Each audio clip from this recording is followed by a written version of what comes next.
স্বামী অখণ্ডানন্দ যখন শ্যামবাজারে পুঁটিয়ার রাজবাড়িতে বাস করিতেছিলেন, তখন স্বামী শুদ্ধানন্দ কয়েকদিন নিয়মিতভাবে তাঁহার নিকট আসিতেন। সে সময়ে তাঁহার আগ্রহে ও যত্নে বাংলা ভাষায় প্রকাশিত স্বামীজীর জীবনীর প্রথম সংস্করণ নিঃশেষিত প্রায়। উহার দ্বিতীয় সংস্করণ বাহির করিবার পূর্বে তিনি জীবনীর কোনো কোনো অংশ স্বামী অখণ্ডানন্দকে পড়িয়া শুনাইতেন এবং প্রয়োজন বোধে সংশোধনও করিয়া লইতেন। পুঁটিয়া রানীর ৩ দৌহিত্র, মেজ শচীনবাবু সপরিবারে, কনিষ্ঠ নিখিল ও স্বামী অখণ্ডানন্দ অক্টোবর মাসে শারদীয়া পূজার কিছু পূর্বে কলিকাতা হইতে কাশী যাত্রা করিলেন। সেখানে দুর্গাকুণ্ডে পুঁটিয়া রাজভবনে এই পরিবারের সঙ্গে অখণ্ডানন্দ ৩ মাস অবস্থান করেন। কাশীতে আসিয়া কয়েকদিন পরে শচীনবাবুর শিশুপুত্রটি এমন অসুস্থ হইয়া পড়ে যে তাহার জীবন সংশয় হয়। শিশুর মাতা পুত্রের আশা ছাড়িয়া দিয়া অশ্রু বিসর্জন করিতে থাকেন।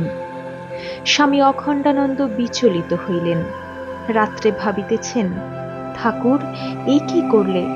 আমি এ বাড়িতে থাকাকালে এই অকল্যাণ হবে? এইরূপ ভাবিয়া ঠাকুরের কাছে সারা রাত্রি প্রার্থনা করিলেন, হরির লুঠ মানিলেন। ভোরবেলায় আসিয়া মেজ বধূমাতাকে আশ্বাস দিয়া বলিলেন, ভেবো না মা, ছেলে ভালো হয়ে যাবে। সেই দিনই ছেলের অবস্থা অনেকটা ভালো দেখা গেল এবং বিপদ কাটিয়া গেল। বিজয়ার দিন সন্ধ্যায় নিখিলের সহিত গাড়ি করিয়া স্বামী অখণ্ডানন্দ প্রতিমা বিসর্জন দর্শন করিয়া বিশ্বনাথ ও অন্নপূর্ণার মন্দিরে প্রণাম করিতে গেলেন। বিশ্বনাথের মন্দিরে বসিয়া আছেন তো বসিয়াই আছেন। সব লোক চলিয়া গেল, তিনি উঠিলেন না। পাণ্ডারাও কিছুই বলিল না। রাত্রি প্রায় 10টা-11টায় টাঙ্গা করিয়া ফিরিবার সময় আপন মনে উচ্চৈঃস্বরে গান গাহিতে লাগিলেন, কখনো পুরুষ তুমি, কখনো প্রকৃতি। নিস্তব্ধ শিবপুরীর আকাশ বাতাস যেন সেই সঙ্গীতে স্পন্দিত হইতেছিল। বাড়ি ফিরিয়াও তাহার গম্ভীর ভাব কাটিল না। দুর্গাকুণ্ডে অবস্থানকালে অখণ্ডানন্দ প্রায়ই অদ্বৈত আশ্রম ও সেবাশ্রমে যাইতেন। স্বামী আত্মানন্দ তথা শুকুল মহারাজের দেহত্যাগের সময় তিনি সেখানে উপস্থিত ছিলেন। ভান্ডারার দিন পুঁটিয়া হইতে বিখ্যাত রাঘবশাহী সন্দেশ আনাইয়া সব সাধুদের পরিতোষপূর্বক ভোজন করাইলেন এবং বলিলেন, ঠিক ঠিক একজন সাধুর শরীর গেল। পূর্বসেবক তখন হইতে কাশীতে ছিলেন। স্বামী অখণ্ডানন্দ তাহাকে একদিন বলিলেন, ভারত ধর্ম মহামণ্ডল জানো? সেখানে চলো, বেরিয়ে আসি। সেবক বললেন, তারা ডাকেনি, কেন যাবেন? অখণ্ডানন্দ তবুও বলিলেন, নাই বা ডাকলে, চলো না, বেরিয়ে আসি। উক্ত সেবক সঙ্গে মহামণ্ডলে পৌঁছিয়া স্বামী জ্ঞানানন্দের সহিত দেখা হইতেই অখণ্ডানন্দ বলিলেন, কেমন আছেন স্বামীজি? ভালো তো? চিনতে পারেন? তিনি অনেকক্ষণ নিরীক্ষণ করিয়া উত্তর দিলেন, না, সত্যি চিনতে তো পারলাম না। অখণ্ডানন্দ বলিলেন, দেখুন তো মনে করে, না চেনবার মতো তো কিছু নয়। তখন তো চিনতে পারতেন মিরাটে। তখন আপনি ছিলেন যজ্ঞেশ্বর বাবু আর আমি ছিলাম তিব্বতী লামা। আর এখন আপনি দীর্ঘ জটা জুট ও আলখাল্লাধারী সাধু, আর আমি জুতা মোজা আলেস্টার পরিহিত বাবু। চিনতে পারেন? ইহার পরেই জ্ঞানানন্দ আবেগ ভরে অখণ্ডানন্দকে জড়াইয়া ধরিয়া বলিলেন, সত্যি মহারাজ, প্রথমে ধরতেই পারিনি। এত কাল, প্রায় 30 বৎসর পরে আপনাকে দেখে সেই পূর্ব স্মৃতি, ভালোবাসা সব জেগে উঠছে। প্রথমে চিনতে পারিনি, সেজন্য ক্ষমা করুন। পরদিনই স্বামী জ্ঞানানন্দ মহামণ্ডলে অখণ্ডানন্দজিকে নিমন্ত্রণ করিলেন। দ্বিপ্রহরে তিনি তথায় আসিলে আশ্রম বালিকাদের নিকট তাহার অলৌকিক জীবন ও চরিত্র বর্ণনা করিয়া জ্ঞানানন্দ বলিতে লাগিলেন, অতীতে বহুদিন পূর্বে যাহাকে সত্যিকার সাধু বলিয়া বোধ করিয়াছি ও সেবা করিয়া ধন্য হইয়াছি, আজ তাহাকে তোমরা পিতা বলিয়া, গুরু বলিয়া সেবা করিয়া ধন্য হও। স্বামী অখণ্ডানন্দ বলিলেন, করছেন কি? আজ আপনিই সাধু, আমি বাবু। এই বলিয়া প্রাণ খোলা হাসি হাসিতে লাগিলেন। ইহার কিছুদিন পরে কাশী সেবাশ্রম ও অদ্বৈতাশ্রমের অনেক সাধুকে সঙ্গে লইয়া স্বামী অখণ্ডানন্দ একদিন বাসে করিয়া সারনাথ গমন করেন। এই সময়ে অশোক স্তম্ভ, বুদ্ধ মূর্তি প্রভৃতি দেখিতে দেখিতে তিনি প্রাচীন ইতিহাসের অনেক কথা আলোচনা করেন। সব কিছু দর্শনান্তে সকলের সঙ্গে উন্মুক্ত প্রান্তরে বসিয়া বিশ্রাম করিতেছেন। এমন সময় অদূরে এক তিব্বতীকে দেখিতে পাইয়া স্বামী অখণ্ডানন্দ তিব্বতী ভাষায় তাহাকে কাছে আসিবার জন্য অনুরোধ করিলেন। তাহার সাথে আরো দুইজন তিব্বতী তাহার নিকটে আসিয়া বসিল। পরস্পর অভিবাদন করিবার পর তিনি প্রায় আধ ঘণ্টা কাল অনর্গল তাহাদের সঙ্গে অনেক আলাপ করিলেন। তাহারাও সাগ্রহে সব কথা শুনিতেছিল। ইহা দেখিয়া আশ্রমের সঙ্গী সাধুগণ আশ্চর্য হইয়া তাহাকে জিজ্ঞাসা করিলেন, মহারাজ, এখনো আপনার তিব্বতী ভাষা মনে আছে? তিনি বলিলেন, কি জানি, ওদের দেখেই কেমন মনে পড়ে গেল। কাশীতে পুটিয়া রাজবাড়িতে পৌষ মাসে স্বামী অখণ্ডানন্দ কালী পূজা করিবার ইচ্ছা প্রকাশ করিলেন। মহানন্দে তাহাও যথাবিধি সুসম্পন্ন হয়। এবার মাঘ মাসে অর্ধকুম্ভ উপলক্ষে প্রয়াগে কুম্ভ মেলা। ভক্ত পরিবারের সঙ্গে তিনি এলাহাবাদ জর্জ টাউনে একখানি ভাড়া বাড়িতে থাকিয়া এই মেলা দর্শন করেন। স্থানীয় রামকৃষ্ণ আশ্রমে গিয়া মধ্যে মধ্যে স্বামী বিজ্ঞানানন্দের সঙ্গে দেখা করিয়া আসিতেন। মিশন হইতে মেলাক্ষেত্রে একটি ক্যাম্প খুলিবার ব্যবস্থা হইয়াছিল। মেলা স্থানে সকলের সঙ্গে অখণ্ডানন্দ ৮-১০ দিন বাসও করিয়াছিলেন। এই সময়ে ত্রিবেণী সঙ্গমে তাহার সরস্বতী পূজা করিবার ইচ্ছা হয়। গঙ্গা ও যমুনা এখানে প্রত্যক্ষা, কিন্তু সরস্বতী অন্তর্হিতা। কাশী হইতে সরস্বতী প্রতিমা আনাইয়া সঙ্গমের চড়ার নিকটে একটি গাছতলায় শ্রী পঞ্চমীর দিন পূজা করাইলেন। পূজার সময় তিনি প্রতিমার সম্মুখে ধ্যানমগ্ন হইয়া বসিয়া রহিলেন। পূজার শেষে সহস্রাধিক দরিদ্র নারায়ণকে পরিতোষপূর্বক ভোজন করানো হইল। মেলাক্ষেত্রে শুক্লা চতুর্থীর দিন এক শোচনীয় কাণ্ড দেখিয়া অখণ্ডানন্দের চিত্ত অত্যন্ত ব্যথিত হয়। রামকৃষ্ণ সংঘের জনৈক পাশ্চাত্য দেশীয় সন্ন্যাসীকে ওই ঘটনা তিনি লিখিয়া পাঠান। পত্রে তাহার অন্তরের গভীর বেদনা প্রকাশ করিয়া এ জাতীয় দুর্ঘটনা প্রতিকারের উপায় সম্বন্ধে তিনি কি ভাবিয়াছেন তাহা ব্যক্ত করেন। সুদীর্ঘ ইংরেজি পত্রটির নির্বাচিত অংশের অনুবাদ। অর্ধকুম্ভ মেলার সময় ত্রিবেণী সঙ্গমে গিয়া সপ্তাহখানেক তাঁবুতে ছিলাম। এই মেলার বিভিন্ন সম্প্রদায়ের ৭-৮ হাজার সাধু স্নানার্থে সমবেত হন। কুম্ভ কখনো দেখি নাই, সুতরাং দৃশ্যটি আমার হৃদয়ে গাঁথিয়া গিয়াছে। এই মেলার কয়েকদিন পূর্বে একটি শোচনীয় ঘটনা ঘটিতে দেখিয়া আমার চোখ খুলিয়া গেল। আমাদের প্রভুর সর্বধর্ম সত্য এবং সকল সম্প্রদায়ের মতের প্রতি শ্রদ্ধা ও সহানুভূতি করা উচিত, এই বাণী এইসব সাধুর মধ্যে প্রচারের বিশেষ প্রয়োজন অনুভব করিতেছি। একদিন জনৈক শেঠ ভক্ত সাধুদের মধ্যে বিতরণের জন্য এক গাড়ি বোঝাই কাঠ লইয়া আসিয়াছিলেন। গাড়িখানি প্রথমে নিরঞ্জনী আখড়ার সম্মুখে রাখা হয়। কয়েকটি বৈষ্ণব সাধু কাঠ লইবার জন্য সেখানে আসে। ইহার পরেই বৈষ্ণবদের সহিত কয়েকটি উদাসী নাগার বচসা আরম্ভ হয়। অনতিবিলম্বে সাম্প্রদায়িকতা রূপ পিশাচ তাহাদের হৃদয় অধিকার করিয়া বসিল এবং বৈষ্ণব ও উদাসী সম্প্রদায়ের মধ্যে আক্রমণাত্মক অভিযান চলিতে থাকে। শেষ পর্যন্ত আখড়ার তাঁবুতে আগুন জ্বলিয়া উঠিল। প্রায় ১.৫ লক্ষ টাকার সম্পত্তি দেখিতে দেখিতে ভস্মীভূত হইয়া গেল। কয়েকজন মারাও পড়িল। আমাদের প্রভুর সার্বজনীন ধর্মমৈত্রীর যুগে ইহা অপেক্ষা বড় শোচনীয় ঘটনা আর কি হইতে পারে? ঘটনার কারণ অনুসন্ধানে বেশি দূর যাইতে হইবে না। নাগারা সকলেই অজ্ঞ এবং প্রভুর নবযুগের বাণী তাহারা শোনে নাই।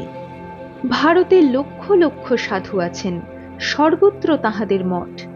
এসব মঠের সম্মিলিত আয় প্রায় ২০ কোটি টাকা।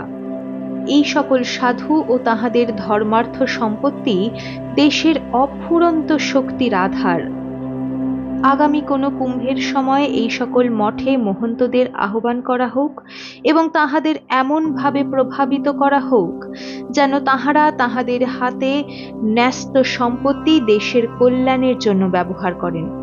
প্রত্যেকটি মঠ নির্দিষ্ট সংখ্যক নাগাকে শিক্ষিত করিবে। মঠগুলি তাহাদের সম্প্রদায় মতো শিক্ষাই দিন, কিন্তু ওই সঙ্গে জুড়িয়া দেওয়া হোক সর্বধর্ম মত সহ্য করার শিক্ষা। তখন এই নাগারাই আগাইয়া আসিবে দেশের দুঃখ দুর্দশার সময় সেবা করিতে। উদয়পুরে নাগাদের সঙ্গে কিছুদিন ছিলাম, তখন তাহাদের অজ্ঞতা দেখিয়া দুঃখিত ও বিস্মিত হই। এ বিষয়ে আমেরিকায় স্বামীজিকে পত্র লিখি। তিনি নাগাদের মধ্যে শিক্ষা বিস্তারের প্রয়োজনের কথা লিখিয়া আমাকে উৎসাহিত করেন। আগামী কোনো কুম্ভমেলায় প্রভুর পতাকা প্রথিত করিতে হইবে। বিরাট একটি সেবাশ্রম ও চিকিৎসালয় থাকিবে। নিজেদের আখড়ার কেন্দ্রে একটি উচ্চ মঞ্চে শ্রী শ্রী ঠাকুরের একখানি বেশ বড় ছবি সুন্দর ও সুদৃশ্যভাবে সাজাইয়া রাখা হইবে, আর চারিপাশে থাকিবে অন্যান্য ধর্ম প্রবর্তকগণের প্রতিকৃতি। গৌরাঙ্গ, শঙ্কর, রামানুজ, মাধবাচার্য, নিম্বার্ক, নানক, দাদু, বুদ্ধ, খ্রিস্ট এবং আরও অনেকের। প্রতিদিন পূজা আরতি হইবে। পতাকায় সর্বধর্মের মিলন সূচিত হইবে। মাঝে মাঝে ভাণ্ডারায় সাধুদের ডাকা হইবে, যথাযোগ্য বিনীত মধুর ব্যবহারে তাহাদের সেবা করা হইবে। আমি যদি ততদিন বাঁচিয়া থাকি, তবে আমি স্বহস্তে রূঢ়তম নাগারও পা ধুয়াইয়া দিব। এলাহাবাদে ১ মাস বাস করিয়া ১৯২৪ খ্রিস্টাব্দে ফেব্রুয়ারি মাসে স্বামী অখণ্ডানন্দ ভক্ত পরিবারটির সঙ্গে কলিকাতায় পুটিয়া রাজভবনে ফিরিয়া আসিলেন। এখানে ২ মাস কাটাইয়া তিনি তাহাদেরই সঙ্গে পুরী যান। পুরীতে প্রত্যহই চক্রতীর্থের দিকে বেড়াইতে যাইতেন। কয়েকদিনের জন্য ভুবনেশ্বর রামকৃষ্ণ মঠে আসিয়াছিলেন। এখান হইতে এক পত্রে তিনি লিখিতেছেন, অনবরত সমুদ্রের গর্জন ও হাওয়ার হু হু শব্দ থেকে খুব নীরব নিস্তব্ধ জঙ্গলে এসে পড়েছি। এবার পুরীতে মোট ২ মাস থাকা হয়। রথযাত্রা শেষ করিয়া জুলাই মাসে কলিকাতায় প্রত্যাবর্তন করিয়া পুটিয়া রাজবাড়িতেই উঠিলেন। ১ বৎসরের অধিক কাল অখণ্ডানন্দজি সারগাছি আশ্রমে অনুপস্থিত। এখন তথায় যাইবার জন্য তাহার মন ব্যাকুল হইল, কিন্তু সকলের অনুরোধে এই বর্ষার মুখে সেখানে যাওয়া স্থগিত রাখিতে বাধ্য হইলেন। চিঠিপত্রে নির্দেশ দিয়া এবং কলিকাতা হইতে সাহায্যাদি সংগ্রহ করিয়া দূরে থাকিয়াও তিনি আশ্রমের সেবায় সহযোগিতা করিতে থাকেন। এ সময়ের কথায় মেজবধূরানী লিখিয়াছিলেন, স্বামীজি সারগাছি যাব বলিলেই আমাদের অস্বস্তি হতো, মন খারাপ হয়ে যেত। কর্তারাও বলিতেন, আরো কিছুদিন থাকুন, এখানে এখন কারো অসুখ হয়ে যায় তো বেশ হয়, আপনার যাওয়া আটকে যায়। কতদিন তার বাঁধা বিছানাপত্র খোলা হয়েছে। যাহা হোক, পরবর্তী ভ্রমণ সূচিও প্রস্তুত হইয়া গেল। পুটিয়ায় দুর্গাপূজা কাটাইয়া ভক্ত পরিবারটি স্বামী অখণ্ডানন্দকে লইয়া শিলং যাইবেন স্থির হইল। পরিবারস্থ সকলের দৃষ্টির অন্তরালে রানীর কনিষ্ঠ দৌহিত্রটি বালক স্বভাব সন্ন্যাসীর সহিত কিরূপ বন্ধুর মতো মিশিয়াছিলেন সে প্রসঙ্গ তাহার ভাষাতেই উদ্ধৃত হইল। স্বামী অখণ্ডানন্দের দোষ দৃষ্টি ছিল না, এ বিষয়ে তার ছিল পরম দরদীর দৃষ্টিভঙ্গি। বড় বড় দোষ ধরতেন না, অথচ ছোট ছোট গুণগুলি খুব বলতেন। কাউকে ঘৃণা করতেন না বা ঘৃণা করতে দিতেন না। ছোট ছোট দোষ নিয়ে একটু ঠাট্টা করতেন, আর বড় বড় দোষ দূর করবার জন্য প্রার্থনা করতেন। কারো কুচক্র বুঝতে পারতেন না তা নয়, তাকেও আপনার করে নিয়ে কথা বলতেন। কাম ক্রোধকে ত্যাগ করতে তো বলতেনই, তার চেয়ে বেশি বলতেন মান যশকে তুচ্ছ করতে। বলতেন সংসারে ডাক সাইটে হ, নয়তো সাধু হ। আমি বলতাম বেশ তো, শক্তি দিন। মহারাজ বলতেন আমি তো প্রার্থনা করি তোর শুদ্ধা ভক্তি হোক। কি সংসারী, কি সুরাপায়ী, কি সন্ন্যাসী, সবাইকে তিনি ভালোবাসতেন, কোনো দিন কাউকে ঘৃণা করতে দেখিনি। একটা জিনিস লক্ষ্য করতাম, ভাব গোপন করতেন যাতে প্রচার না হয়। আমি বলতাম কেন আপনি এমন করেন, লোকে জানুক না আপনাকে, তাতে তো তাদেরই ভালোই হবে। তিনি বলতেন তুই কি জানিস মানুষের কি করে ভালো হয়? মান যশকে যদি গ্রাহ্য করিস তবে ধর্মজগতে এক পাও নয়। একদিন এক বিশিষ্ট জায়গায় তাকে নিয়ে যাই, সেখানে অন্য প্রসঙ্গ না করে সারাক্ষণ শুধু খাওয়ার গল্প করলেন। সকলের ধারণা হলো মহারাজ শুধু খাওয়াই জানেন। আমি ধমকাতাম কেন আপনি নিজেকে এভাবে গোপন করে রাখেন, অনেকেই আপনাকে মহাপুরুষ বলে বোঝে না। সব শুনে বলতেন তুই তো বুঝেছিস। প্রতিদিন শরৎ মহারাজকে প্রণাম করতে যেতাম, লক্ষ্য করেছেন। একদিন বলছেন রোজ সকালে কোথায় যাস? বললাম গুরু দর্শনে। বললেন তোর গুরুকে তুই চিনিস? তোর গুরু তোর মহাশত্রু। আমি অবাক হয়ে তার দিকে তাকিয়ে রইলুম। গুরু নিয়ে এই রকম কথা! আমি আর কিছু না বলে চলে গেলাম। সারাদিন মনটা খারাপ হয়ে রইল। পরদিন উদ্বোধনে গিয়ে দেখি গঙ্গাধর মহারাজ আগেই এসে শরৎ মহারাজের কাছে বসে আছেন।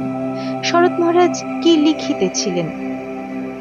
দেখলাম স্বামী অখণ্ডানন্দ শরৎ মহারাজের সঙ্গে সন্তান সুলভ আচরণ করছিলেন। শরৎ মহারাজ বলছেন কি করো, কি করো, দেখে সব হাসছে।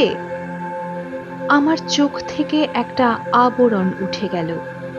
দেখলাম শরৎ মহারাজ স্বরূপত সাক্ষাৎ মা। পরিপূর্ণ হৃদয়ে বাড়ি এলাম। ওর সঙ্গে দেখা হতে জিজ্ঞেস করলাম মহারাজের সঙ্গে ওরকম করছিলেন কেন? বললেন কেন বল দেখি। যা বুঝেছি বললাম। বললেন ঠিক হয়েছে। তখন আবার জিজ্ঞাসা করলাম গুরু আমার মহাশত্রু কেন বললেন? উত্তর দিলেন তিনি সংসারে তোমায় সুখী করবেন না। সত্যি সংসারের দিক থেকে সুখী হইনি, তবে তাদের চিন্তায় খুব আনন্দে আছি। পুরী হইতে আসার পর কলিকাতায় 2 মাস কাটিয়া গেল। সেপ্টেম্বর মাসে শারদীয়া মহাপূজা উপলক্ষে স্বামী অখণ্ডানন্দ ভক্তদের সঙ্গে রাজশাহী জেলায় পুটিয়ার রাজবাড়িতে পৌঁছলেন। পূজার পরও একবার তিনি সারগাছি যাইবার ইচ্ছা প্রকাশ করেন, কিন্তু তাহা হইয়া উঠে নাই। তাহাকে কেন্দ্র করিয়া পুটিয়ায় 2-1টি সভা আহুত হয়, সেখানে শ্রী শ্রী ঠাকুরের জীবনী পাঠিত হয়। একবার সে সময়ে 1 মাস পুটিয়ায় অবস্থান করিয়া অক্টোবর মাসের শেষ ভাগে সকলের সঙ্গে স্বামী অখণ্ডানন্দ শিলং যাত্রা করেন। প্রথম 2-4 দিন শহর হইতে দূরে এক জায়গায় থাকিয়া পরে ইসলিংটন বাংলোয় আসিয়া উঠিলেন। তাহার আগমন বার্তা বিশেষ কেহ জানিতে পারি নাই। প্রতি রবিবার পুরাতন ভক্তদের সঙ্গে 2-4 জন স্থানীয় ভদ্রলোক তাহার সহিত দেখা করিতে আসিতেন। তখনও শিলংয়ে আশ্রম স্থাপিত হয় নাই, তবে আশ্রম স্থাপনের উদ্যোগ চলিতেছিল। পৌষ মাসে সেই বাংলোয় শ্রী শ্রী ঠাকুর, শ্রী শ্রী মা ও শ্রী শ্রী কালীর প্রতিকৃতি সুন্দরভাবে সাজাইয়া স্থানীয় ভক্তগণের সহিত মিলিত হইয়া শ্রী শ্রী মায়ের আবির্ভাব উৎসব সুসম্পন্ন হয়। এই সময়ে উৎসবে সাজানো প্রতিকৃতির সম্মুখে তাহাকে বসাইয়া ভক্তগণ তাহার একটি ফটো তুলিয়া লন। এই শৈলাবাসে তিনি ৩ মাস বাস করিয়া স্বাস্থ্যের বেশ উন্নতি বোধ করিলেন। প্রত্যাবর্তনের পথে সকলে গৌহাটিতে ১৫ দিন অবস্থান করেন। মধ্যে মধ্যে কামাখ্যা দর্শনে গিয়া অখণ্ডানন্দ বলিতেন, আগে শিব দর্শন করতে হয়। নিজে উঁচু পাহাড় চড়াই করিতে পারিতেন না, তাই অপর সকলকে উপরে পাঠাইয়া দিয়া তিনি মায়ের মন্দিরে বসিয়া থাকিতেন।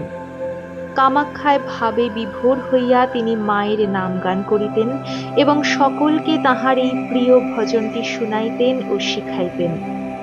দীন তারিণী, দুরিত হারিণী, সত্য রজস্তম ত্রিগুণধারিণী, সৃজন পালন নিধনকারিণী, সগুণা নির্গুণা সর্বস্বরূপিণী। ভক্ত পরিবারটির সঙ্গে গৌহাটি হইতে ফিরিবার পথে স্বামী অখণ্ডানন্দ রানাঘাটেই নামিয়া পড়িলেন। সজল নয়নে বিদায়ের পালা শেষ হইতে না হইতে কলিকাতার ট্রেন দক্ষিণাভিমুখে ছাড়িয়া গেল।